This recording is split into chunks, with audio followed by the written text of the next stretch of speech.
अस्सलामुअलैकुम viewers and welcome. KSE 100 के weekly का हम ग्राफ को देखते हैं तो ये इस वीक में मार्केट 1950 पॉइंट मार्केट प्लस रही और नैरो रेंज होने के बाद रेंज थोड़ी सी एक्सपेंड हुई है।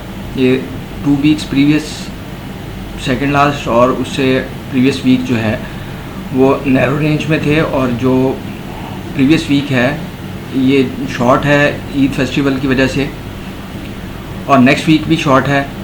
एक दिन ट्रेडिंग का कम होगा लेकिन भरपूर ट्रेडिंग हो रही है और इसमें मार्केट ने अपने एवर हाई से ऊपर क्लोजिंग दी जो कि 1,20,506 और 1,20,796 का हाई था, उससे मार्केट ने ऊपर क्लोजिंग दी है।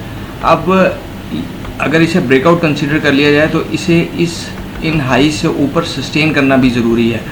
अब ये जो नया हाई बना है इससे अब मार्केट अभी तो लास्ट वर्किंग डे में ब्लैक कैंडल बन गई, अब आगे बजट का सेशन भी है, उसमें भी जिस सेक्टर को फिर रिलीफ मिलेगा वो सेक्टर परफॉर्म करेगा और जिसमें टैक्सेस कुछ बढ़ेंगे वो थोड़ा अंडर परफॉर्म करेगा। तो डेली बेस पे स्विंग जो है वो 1,18,000 से नीचे क्लोजिंग आने की सूरत में जो है वो स्विंग जो है वो डाउन फिर कंसिडर हो जाएगी और यहाँ पे 1,20,700 से नीचे आने की सूरत में फिर थोड़ा इंट्राडे में थोड़ा प्रेशर आ सकता है। यहाँ से इस वक्त 1000 पॉइंट ऊपर है, 1,21,641 की क्लोजिंग लास्ट वर्किंग डे की। तो हायर हाइज लग रहे हैं और हर बंदा यही समझ रहा था कि ये गैप फिल करने आएगी, गैप फिल, मैं भी यही समझता था कि गैप फिल करने आएगी। तो मार्केट आमतौर पे ऐसा नहीं करती जैसा हर कोई समझ रहा होता है। मार्केट का अपना ट्रेंड होता है और अपना सिनेरियो होता है।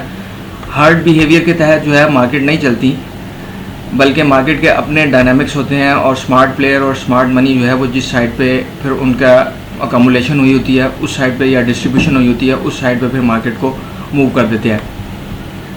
माजी का थोड़ा सा देखें तो यहाँ पे अगर वार के सिनेरियो को साइड पे रखें तो ये बहुत अच्छी बाइंग अपॉर्चुनिटी थी। 200 EMA को फर्स्ट टाइम पर टच किया, उस टाइम पे इन्फॉर्म भी किया गया था कि ये जब से 38,000 से इसने ब्रेकआउट लिया, ये यहाँ पे भी गैप था 38,000 के एरिया में। तो उसके बाद से मार्केट ने 200 EMA को एक दफ़ा भी टच नहीं किया जो, और इसे टच करना ज़रूरी था और ये एक बुलिश साइन के तौर पे इसे लिया जाता है क्योंकि ये एक डायनामिक सपोर्ट के तौर पे काम करता है ये एरिया। इंडिविजुअल स्क्रिप्ट्स को देखें तो वो अपने हिसाब से परफॉर्म कर रहे हैं। फार्मास्यूटिकल के बारे में है कि जी इसको कुछ रिलीफ मिल रहा है इसमें बजट में, तो ये अब आएगा, फ़िलहाल रूमर्स हैं, ये आएगा तो फिर ही पता चलेगा। ये एक ब्रेकआउट इसका कंसिडर हुआ और उसके ऊपर फिर ये जो नेक्स्ट ट्रेंड लाइन थी ये इसका सपोर्ट रेजिस्टेंस एरिया आ जाएगा और फ़िलहाल इसमें ये साइडवेज मूव है। तो अगर इसमें कोई न्यूज़ आ जाती है तो फिर ये थोड़ा बेटर परफॉर्म।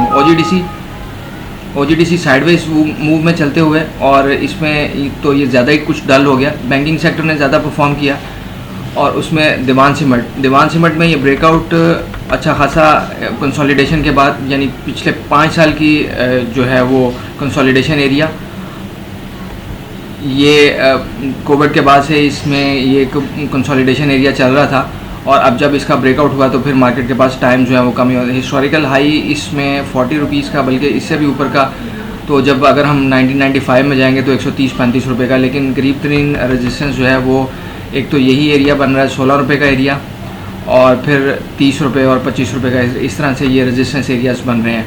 हिस्टोरिकल हाई जैसे मैंने बताया कि ये स्क्रीन के लेफ़्ट साइड पर देखेंगे तो 95 रुपीज़, 135 रुपीज़।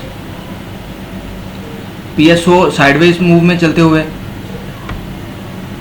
फैसल बैंक ने भी एक लंबे अरसे की कंसोलिडेशन के बाद ब्रेकआउट लिया और ब्रेकआउट के बाद मार्केट ने अपने नए हाइज जो हैं वो पोस्ट कर दिए और फिर जब मार्केट 75% ऑफ टाइम जो है मार्केट साइडवेज में होती है और 25% ऑफ द टाइम जो है मार्केट ट्रेंडिंग फेज में होती है।